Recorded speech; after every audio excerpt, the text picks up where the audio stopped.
It's another beautiful Sunday afternoon. This is Rubbin Minds. Welcome. My name is Ebuka Obiuchendo. Great to be back here. We couldn't make the show last Sunday because of the Nigerian 2015 studios that was running for the state election. So it's great to be back here in a week that has been very, very interesting on many levels.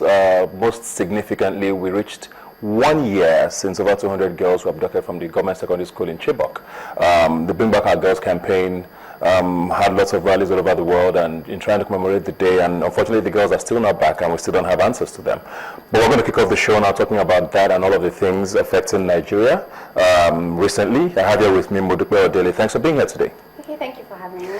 Let's start with the Chibok girls now. It got back in the news, especially internationally, with regards to what Boko Haram has been doing in the northeast and the fact that the girls are not back. Mr. President did make a lot of promises about finding the girls and all of that, and he's still saying they will be found. I think we saw a report yesterday or this morning about the military going into the Sambisa forest now. And what's your impression of all of this happening?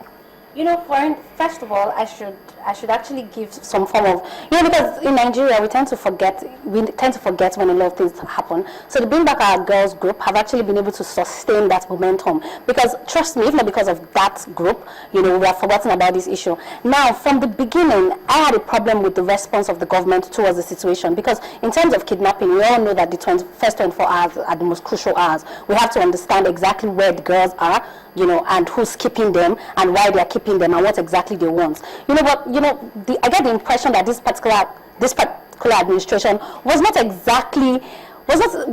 not operating at optimum, capacity, because I would have expected more, but he had to turn to a situation where you had the people forcing their hand and telling them that, you have to do this, you have to do this.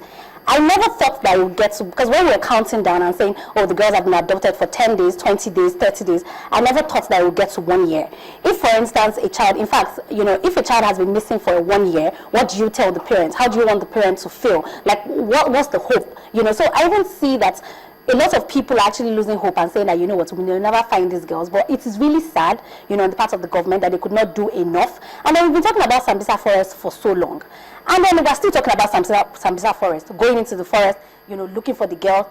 One would have expected that by now we should have a clear-cut plan. What is the strategy? How are we going about it? I don't see anything. And then communication is key. Because if you're going to say that you are protecting the people, then let them understand that this is the measures we are taking to ensure that they are being protected. So I feel that this government should have done better, and I'm not presently doing enough. And I do not even have any hope that this administration are actually capable of bringing back the girls, So people have brought up the fact that, when the girls were abducted and it became international news with the hashtag that started on social media, we had all of these countries coming in to support the efforts of the Nigerian military. I think in the United States, France, they all flew in all sorts of personnel and gadgets and all of that, and suddenly everything went quiet.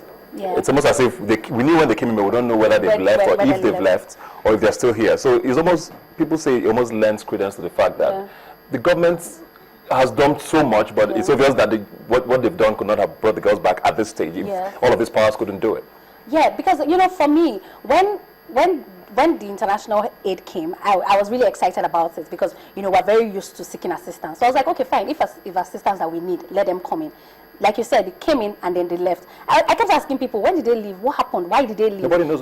Yes. And there were rumors that, the Nigerian government was so complacent that, they were not cooperating as much as they should have cooperated, and then out of frustration they decided to leave. But these are just on, we cannot confirm, these rumors. But it's just really strange. America, for instance, hardly gives up on anything. We know how resilient the Americans can be. So, for them to have left, I really don't know exactly what happened.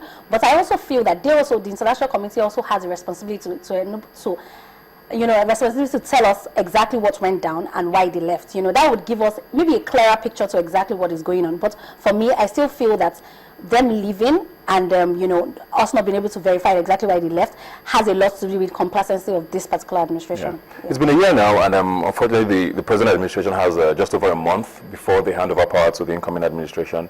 And President-elect Buhari has said he can't promise that he will find the girls, but that he will do everything within his power to bring them back. It's almost as if everybody's sort of giving up hope. Yeah, basically, but most parents we had have even conducted funerals for the girls and moved on with their lives. Do you think they will still come back?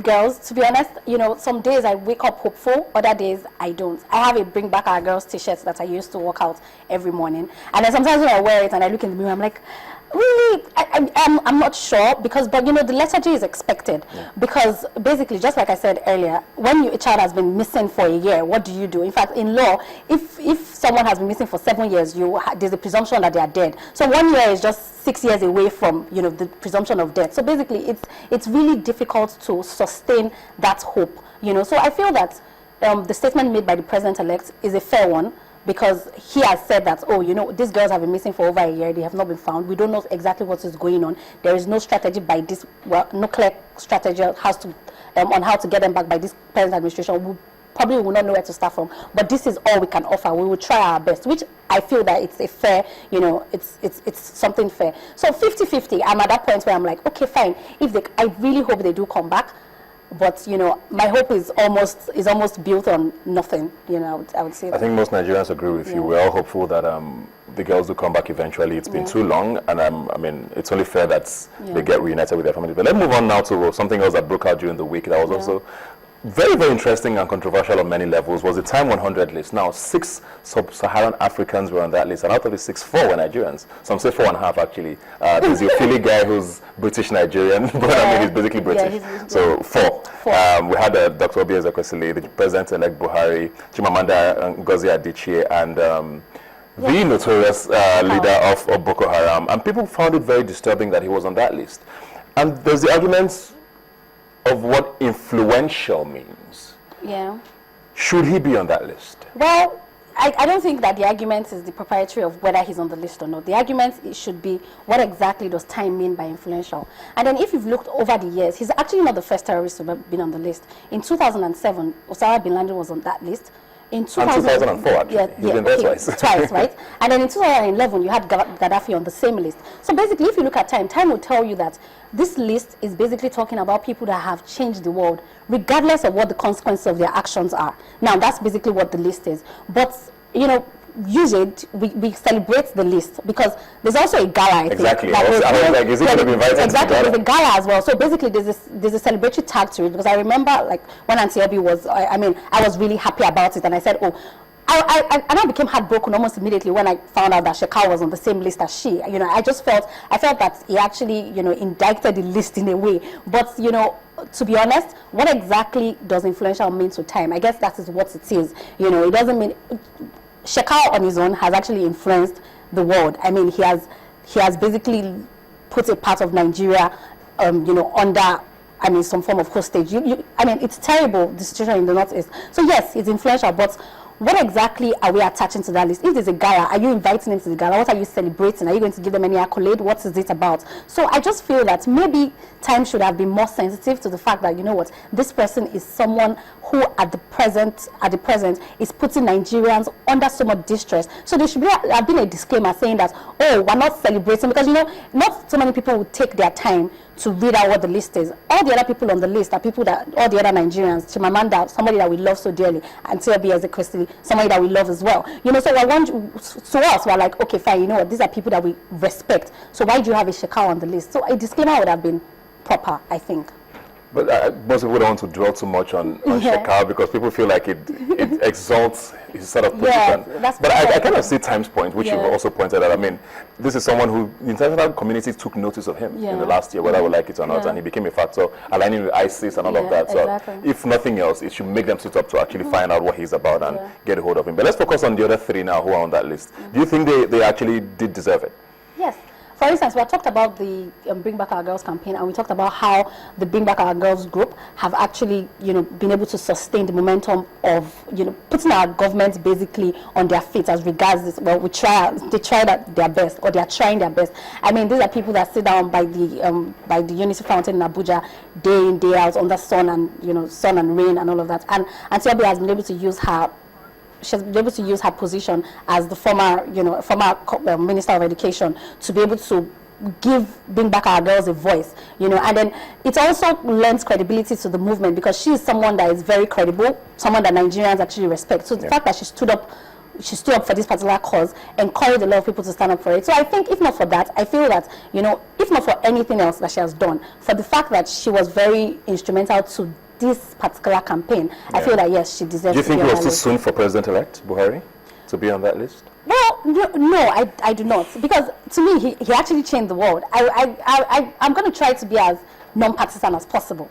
Because I'm not a card carrier. In fact, yes, I'm not a card carrier member of any party, but I feel that this particular elections were very decisive, and then he's been able to give a lot of hope to Nigerians, because I know a lot of people that said, oh, you know what, the fact that Buhari won this election means that I can do anything. It means that my hope in Nigeria is renewed. So yes, if for that point alone, I feel that yes. Yeah. And it's also important to note that President Jonathan actually made the list in 2011 when he was president-elect. So maybe I guess maybe Nigeria is actually that important to them. Okay. Wins the elections here. Let's move on now to a very sour point as well from the last week, which is not necessarily Nigeria's territory. South Africa has been boiling, and it seems to be spreading real fast. Pictures surfaced this morning of another man, Mozambican, being killed in public, and people just watching and walking past him. And his xenophobic attacks have been crazy, to say the least. And the Ministry of Foreign Affairs has reacted, saying they told Nigerians to stay indoors and lock up their doors. People are not sure how we should handle this. Should we evacuate every Nigerian? Is evacuation the answer? Should the South African government be working closely with the local officials there? People say President Zuma is not doing enough. What's your impression so far? Okay, to be honest, I feel like the xenophobia in South Africa it didn't just appear out of the blues. It has actually become institutionalized. Because why do I say this? I have a lot of friends at school in South Africa and work in South Africa. I know people, lots of artists that go to shoot music videos in South Africa, and then they come to say, oh, you know what, the reception was less than welcoming, but because they want our money, they will do business with us. So I feel that this is a problem that should have been nipped in the bud a long time ago, and now it's an issue that should have been the solution to that issue is actually, it has to be a multi-level approach. For instance, why exactly are South Africans angry?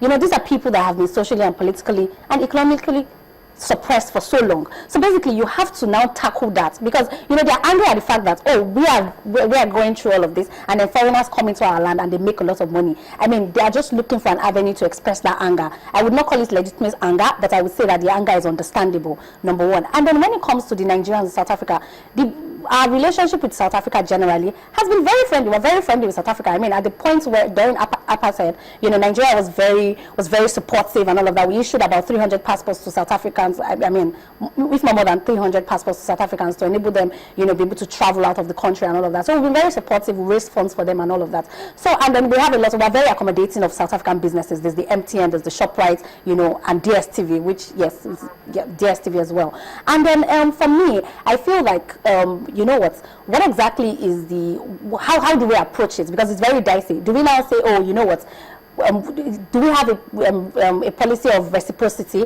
like, okay, basically how you're treating us, we will treat your people exactly how you treat us. We don't want to do that. So I feel that the most important thing is because South Africa in its own right is a sovereign nation, so the only thing we can really do is putting a bit of diplomatic pressure on them, for them to actually solve this issue, because not only Nigerians, Mozambique, just like you mentioned, and then I even hear that there's a particular company in Mozambique. It's a very big oil company. I can't remember the name right now. But they actually had to evacuate.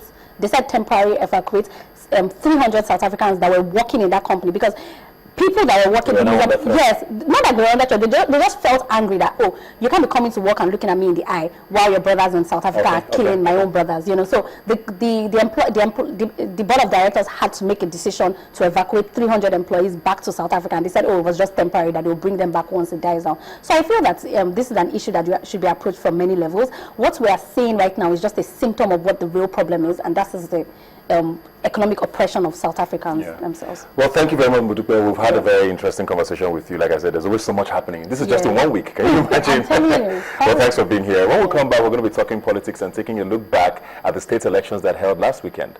We'll be right back.